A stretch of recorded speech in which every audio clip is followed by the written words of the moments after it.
What greater form of patriotism is there than the belief that America is not yet finished?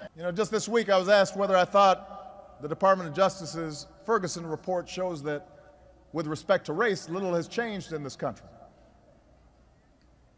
And I understood the question. The report's narrative was sadly familiar. It evoked the kind of abuse and disregard for citizens that spawned the civil rights movement. But I rejected the notion that nothing's changed. What happened in Ferguson may not be unique, but it's no longer endemic. It's no longer sanctioned by law or by custom. And before the civil rights movement, it most surely was. We do a disservice to the cause of justice by intimating that bias and discrimination are immutable, that racial division is inherent in America. If you think nothing's changed in the past 50 years, ask somebody who lived through the Selma or Chicago or Los Angeles of the 1950s. Ask the female CEO who once might have been assigned to the secretarial pool if nothing's changed. Ask your gay friend if it's easier to be out and proud in America now than it was 30 years ago. To deny this progress, this hard-won progress, our progress, would be to rob us of our own agency, our own capacity, our responsibility to do what we can to make America better. Of course, a more common mistake is to suggest that Ferguson is an isolated incident, that racism is banished, that the work that drew men and women to Selma is now complete, and that whatever racial tensions remain are a consequence of those seeking to play the race card for their own purposes. We don't need a Ferguson report to know that's not true. We just need to open our eyes and our ears and our hearts to know that this nation's racial history still casts its long shadow upon us. We know the march is not yet over. We know the race is not yet won. We know that reaching that blessed destination where we are judged, all of us, by the content of our character requires admitting as much, facing up to the truth, and with effort, we can protect the foundation stone of our democracy for which so many marched across this bridge, and that is the right to vote.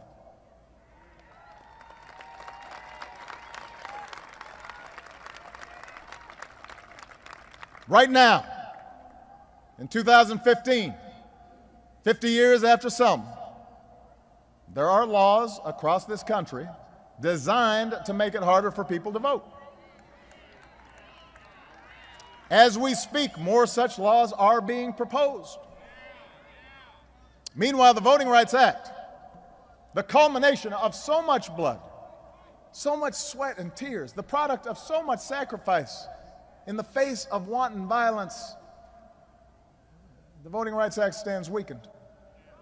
Its future subject to political rancor. How can that be? The Voting Rights Act was one of the crowning achievements of our democracy, the result of Republican and Democratic efforts. President Reagan signed its renewal when he was in office. President George W. Bush signed its renewal when he was in office. 100 members of Congress have come here today to honor people who are willing to die for the right to protect it. If we want to honor this day, let that 100 go back to Washington and gather 400 more, and together pledge to make it their mission to restore that law this year. That's how we honor those on this bridge.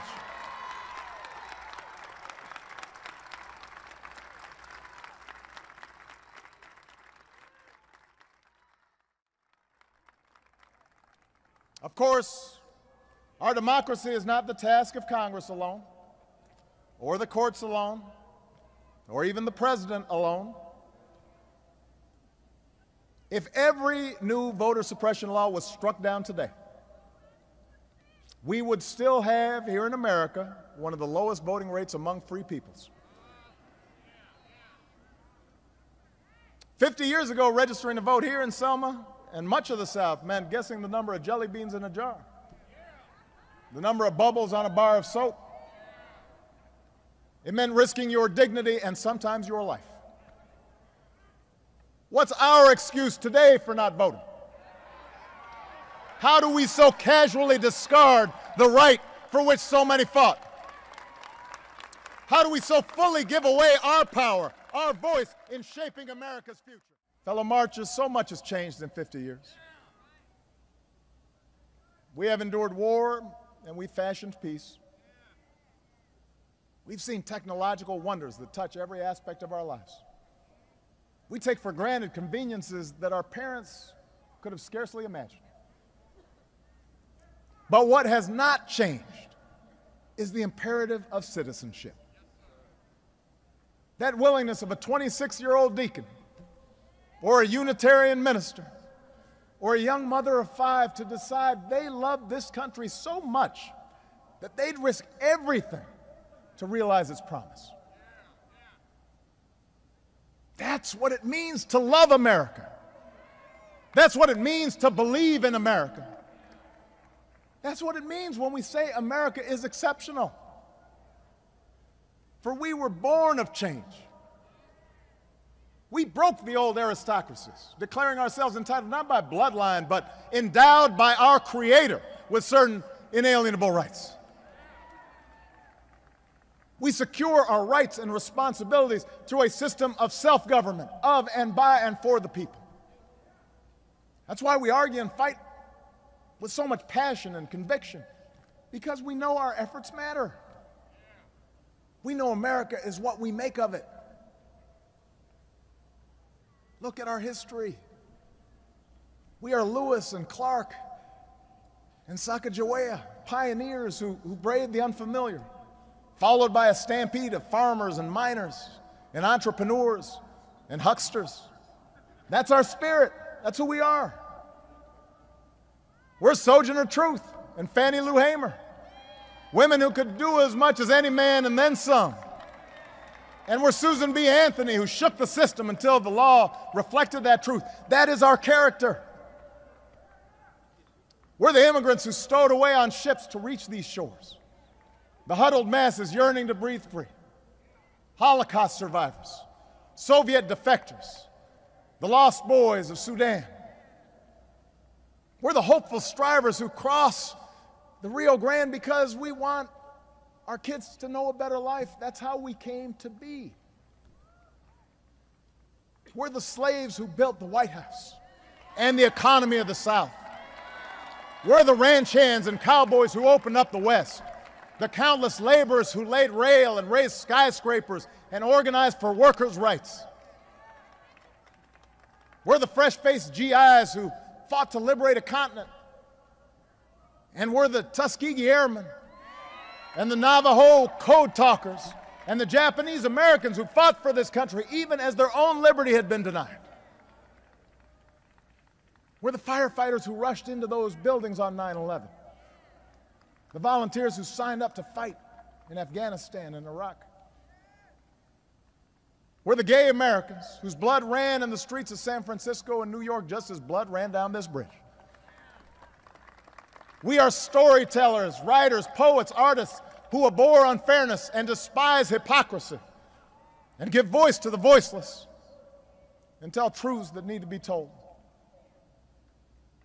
We're the inventors of gospel and jazz and blues, bluegrass and country and hip-hop and rock and roll and our very own sound with all the sweet sorrow and reckless joy of freedom. We are Jackie Robinson, enduring scorn and spiked cleats and pitches coming straight to his head and stealing home in the World Series anyway. We are the people Langston Hughes wrote of who build our temples for tomorrow, strong as we know how. We are the people Emerson wrote of, who for truth and honor's sake stand fast and suffer long, who are never tired so long as we can see far enough. That's what America is.